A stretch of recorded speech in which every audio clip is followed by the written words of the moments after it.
भारत माता की, भारत माता की। गुड। जम्मू कश्मीर के लेफ्टिनेंट गवर्नर श्री मनोज जी सिन्हा, जम्मू कश्मीर के मुख्यमंत्री जनाब अमर अब्दुल्ला साहब, chief of army staff general Upendra Dwivedi, GOC C northern command lieutenant general Prateek Sharma, GOC 15 को लेफ्टिनेंट जनरल प्रशांत श्रीवास्तव और हमारी आर्म्ड फोर्सेस के सारे ऑफिसर्स और मेरे बहादुर जवानों, सबसे पहले आतंकवाद और आतंकवादियों से लड़ते हुए हमारे जिन बहादुर जवानों ने अपनी शहादत दी है,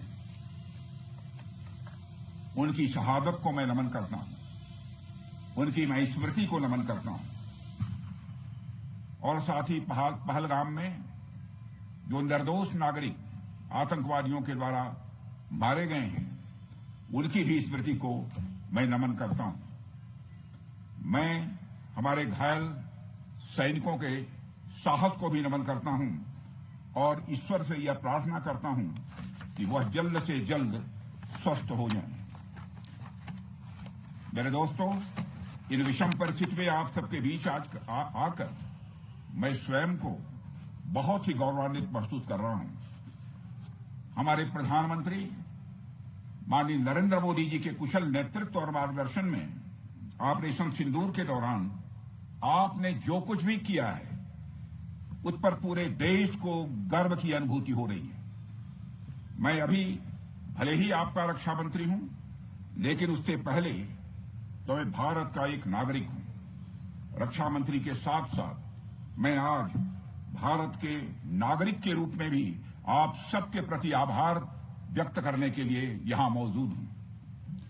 पहलगाम हमले के बाद हमारे जम्मू कश्मीर की जनता ने पूरी एकजुटता के साथ और पाकिस्तान और साथ ही साथ आतंकवादियों के प्रति जिस प्रकार से अपने गुस्से का इजहार किया है, मैं जम्मू कश्मीर की जनता का भी अभिनंदन करता हूं। मेरे साथियों, आपकी उस ऊर्जा को महसूस करने आया हूं जिसने दुश्मनों को नष्ट नाबूद कर दिया है।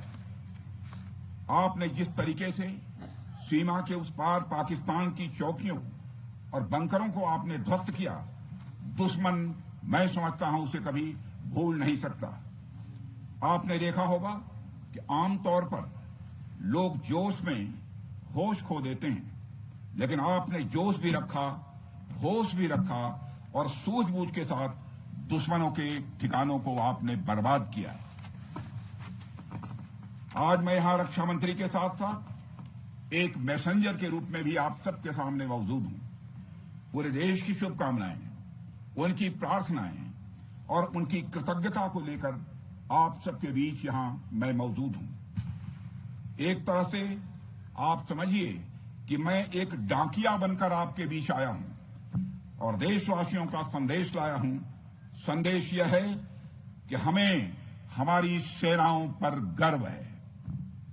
साथियों, ऑपरेशन सिंदूर सिर्फ एक ऑपरेशन का नाम भर नहीं है, बल्कि यह एक हमारी प्रतिबद्धता है, यह हमारा एक कमिटमेंट है।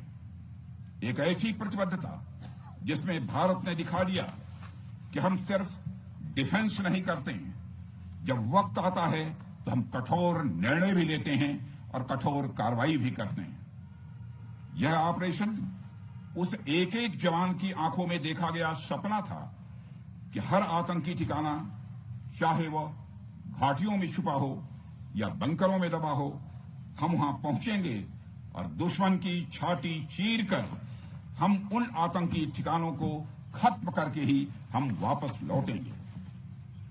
मेरे साथियों, ऑपरेशन सिंदूर आतंकवाद के खिलाफ भारत द्वारा चलाई गई अब तक के इतिहास की मैं मानता हूं यह सबसे बड़ी कार्रवाई है। 35-40 वर्षों से भारत सरहद पार से चलाए जा रही आतंकवाद का सामना कर रहा है। आज भारत ने पूरी दुनिया को यह साफ कर दिया है, यह स्पष्ट कर दिया है कि आतंकवाद के खिलाफ हम किसी भी हद तक जा सकते हैं। साथियों, आतंकवादियों ने पहलगाम में आतंकवादी घटना को अंजाम देकर भारत के मस्तक पर चोट पहुंचाने की कोशिश की है। भारत की सामाजिक एकता को तोड़ने का भी प्रयास किया गया है। उन्होंने भारत के माथे पर वार किया, हमने उनकी छाती पर वार किया है और छाती पर घाव किया है। पाकिस्तान के जख्मों का इलाज इसी बात में है कि वह भारत विरोधी और आतंकवादी संगठनों को पनाह देना बंद करे और अपनी जमीन का इस्तेमाल भारत के खिलाफ किसी भी सूरत में न होने दे। साथियों, आपको याद होगा कि लगभग 21 साल पहले स्वर्गीय अटल बिहारी वाजपेयी जी के सामने इसी पाकिस्तान ने इस्लामाबाद में डिक्लेरेशन किया था कि अब उनकी धरती से आतंकवाद एक्सपोर्ट नहीं किया जाएगा। मगर पाकिस्तान ने भारत को धोखा दिया है, पाकिस्तान ने भारत को छला है और आज भी वह धोखा दे रहा है। इसका खामियाजा अब उसको भारी कीमत करके भुगतना पड़ा है और यह कीमत यदि आतंकवादी वारदातें चलती रही तो लगातार यह बढ़ने ही वाली है। हमारे प्रधानमंत्री श्री नरेंद्र मोदी जी ने दो टूक शब्दों में आतंकवाद के खिलाफ भारत की नीति को रीडिफाइन कर दिया है, इसे परिभाषित कर दिया है, जो यह कहती है कि हिंदुस्तान की सरजमी पर किया गया कोई भी आतंकी हमला एक एक्ट ऑफ वार माना जाएगा। दोनों देशों में जो अंडरस्टैंडिंग बनी है फिलहाल वह इसी बात को लेकर है कि सरहद पार से कोई बेजा हरकत अब नहीं की जाएगी। अगर की गई तो बात निकलेगी तो बहुत दूर तक जाएगी। साथ ही हमारे प्रधानमंत्री ने यह भी साफ कर दिया है, आतंक और बातचीत कदापि एक साथ नहीं चलेंगे और अगर बात होगी तो आतंकवाद पर होगी और पाक ऑक्युपाइड कश्मीर पर ही होगी। साथियों, ऑपरेशन सिंदूर की कामयाबी ने पाकिस्तान में छिपे आतंकी संगठनों और उनके आकाओं को भी यह साफ बता दिया है कि वे कहीं भी अपने आप को महफूज और सुरक्षित न समझें।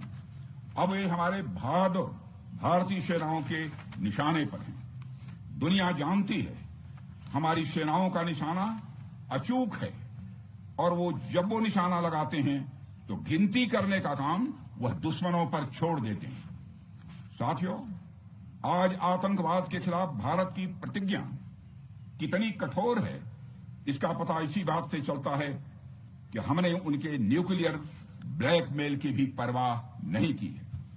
पूरी दुनिया ने देखा है कि कैसे गैर जिम्मेदाराना तरीके से पाकिस्तान द्वारा भारत को अनेक बार एटमी धमकियां दी गई हैं। आज श्रीनगर की धरती से मैं पूरी दुनिया के सामने यह सवाल उठाना चाहता हूं कि क्या ऐसे गैर जिम्मेदार और रोग नेशन के हाथों में परमाणु हथियार सुरक्षित हैं? मैं दुनिया के सामने यह सवाल खड़ा करना चाहता हूं। मैं मानता हूं कि पाकिस्तान के एटमी हथियारों को IAEA international atomic energy agency की निगरानी में लिया जाना चाहिए। मैं ये कहना चाहूंगा और साफ तौर पर कहना चाहूंगा।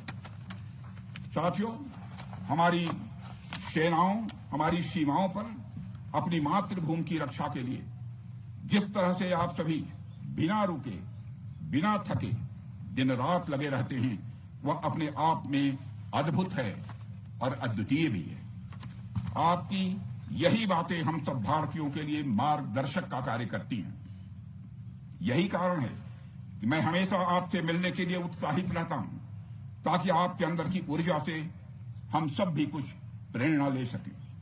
साथियों, आतंकियों ने पहलगाम में धर्म पूछकर हमारे निर्दोष लोगों को मारा। उसके बाद आपने जो जवाब दिया उसे पूरी दुनिया ने देखा है। उन्होंने यह नहीं सोचा कि आम नागरिकों ने उनका क्या बिगाड़ा है, उन्होंने ऐसा क्या किया है कि उन्हें मार दिया जाए। पर मैं यह कहना चाहूंगा, आतंकियों ने भारतीयों को धर्म पूछकर देखकर मारा, धर्म पूछकर मारा, तो हमने आतंकियों को उनका कर्म देखकर मारा है। उन्होंने धर्म देखकर बेगुनाहों की जान ली। यह पाकिस्तान का कर्म था।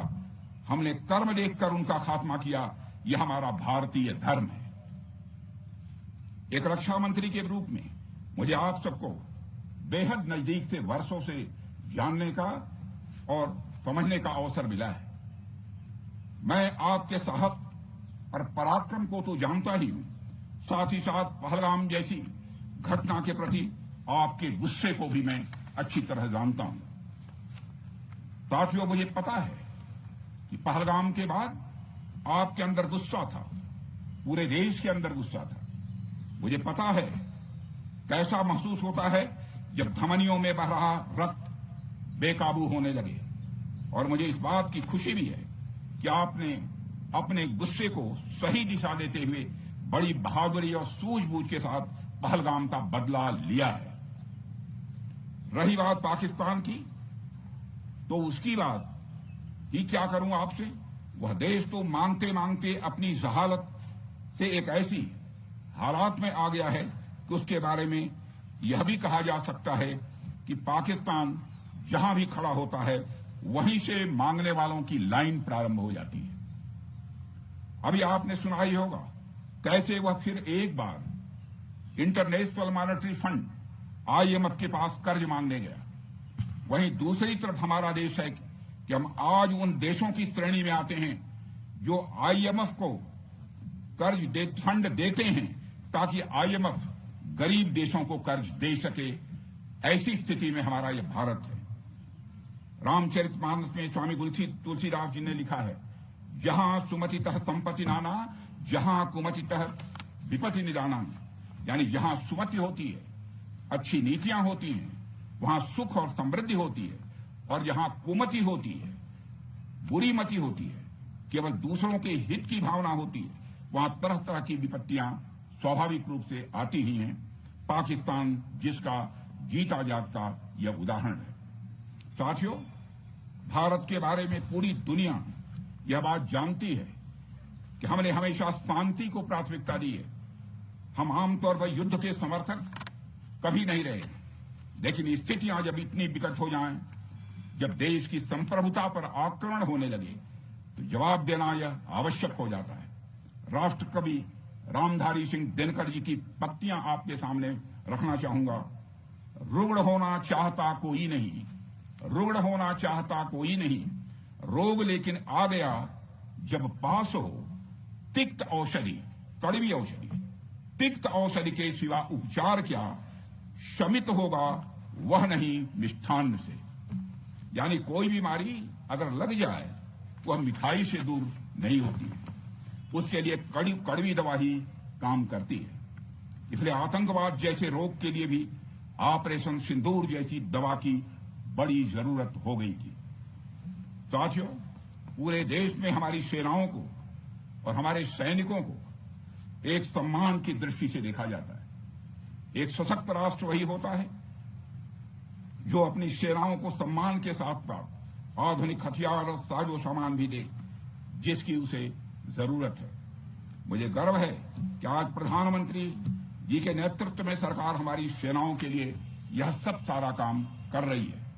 हमने यह सुनिश्चित किया है कि हमारी सेनाएं हर परिस्थिति के लिए तैयार रहें। और मैं यहां पर army chief general Upendra Dwivedi ji को भी बधाई देना चाहता हूं, क्योंकि बार बार मेरी चर्चा होती रही है और बार बार मैं यह पूछता हूं कि जो भी आवश्यकताएं हैं उन आवश्यकताओं को पूरा करने के लिए हम पूरी तरह से तैयार हैं। और इसलिए इसके लिए हम वर्ल्ड क्लास बेहतरीन गुणवत्ता वाले साजो सामान अपनी सेनाओं को देने की कोशिश कर रहे हैं।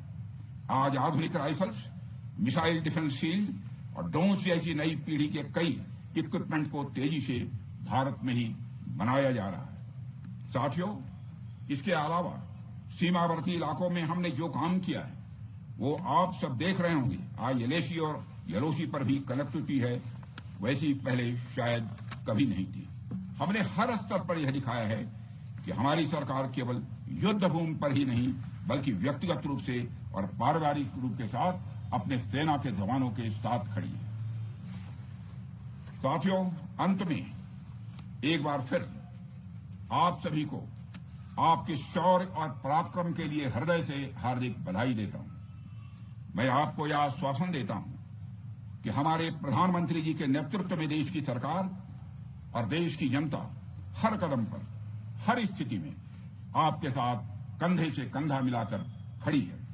मुझे पूरा विश्वास है कि आपके सहयोग से हम इस पूरे क्षेत्र में आतंकवाद का समूल नाश करेंगे, ताकि कल को कोई भारत की संप्रभुता के खिलाफ आंख उठाने की हिमाकत न कर सके। इसी आशा और विश्वास के साथ आप सबके शौर्य और पराक्रम की सराहना करते हुए और आप सभी को अपनी हार्दिक शुभकामनाएं देते हुए अपना निवेदन समाप्त करता हूं। बोलिए जय हिंद, जय हिंद। यहाँ का घोष वाक्य क्या है? इस भारत माता की जय है। क्या बात है।